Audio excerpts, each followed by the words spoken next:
अस्सलाम वालेकुम dear viewers. आज हम बात करेंगे the man with only hand की। ये कहानी है 1938 की।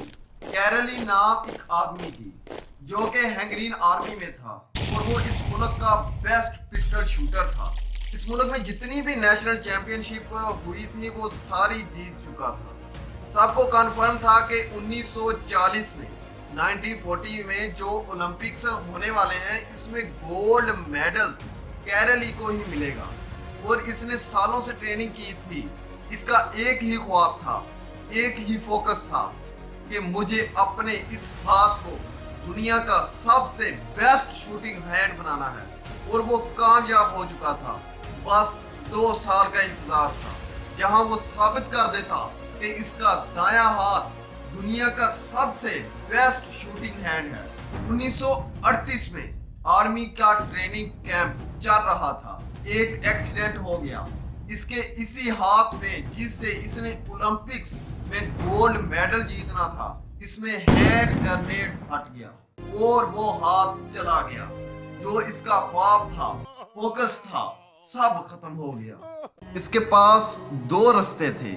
एक तो ये कि वो बाकी की सारी जिंदगी रोता रहे और कहीं जाकर छुप जाए, हिम्मत हार जाए, या फिर अपना जो मकसद था जिस पर इसने फोकस किया था इसके साथ बंधा रहे, इसे पकड़े रखे।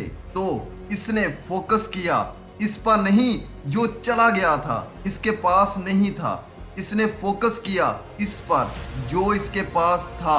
और क्या था इसके पास? बायां हाथ। एक ऐसा हाथ जिससे वो लिख तक नहीं सकता था। 1 महीने तक इसका हॉस्पिटल में इलाज चला और ठीक 1 महीने के बाद इसने बाएं हाथ से ट्रेनिंग शुरू कर दी और ट्रेनिंग के 1 साल बाद 1939 में वापस आया।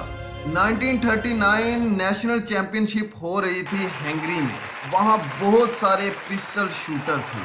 सबने जाकर इसे मुबारकबाद दी कि ये होता है जज्बा, ये होता है स्पोर्ट्समैन स्पिरिट कि इतना सब कुछ होने और खोने के बाद भी तुम यहाँ आए हमें देखने के लिए, हमारा हौसला बढ़ाने के लिए। किसी को इल्म नहीं था कि वो बाएं हाथ से 1 साल की ट्रेनिंग करके आया है। इसने जवाब दिया, मैं यहाँ तुम्हारा हौसला बढ़ाने नहीं आया, तुम्हारा मुकाबला करने आया हूँ, तैयार हो जाओ। वहाँ जितने भी शूटर थे वो सब मुकाबला कर रहे थे अपने बेस्ट हैंड से और कैरली मुकाबला कर रहा था अपने ओनली हैंड से। तो कौन जीता? Man with only hand Kairali जीत गया। लेकिन वो यहाँ नहीं रुका। इसका मकसद क्लियर था कि मैंने अपना ये हाथ दुनिया का सबसे बेस्ट शूटिंग हैंड बनाना है। इसने अपना सारा फोकस उठाकर 1944 के ओलंपिक्स पर लगा दिया। लेकिन 1944 के ओलंपिक्स भी आलमी जंग की वजह से कैंसिल हो गए। इसने अपना सारा फोकस उठाकर 1948 के ओलंपिक्स पर डाल दिया।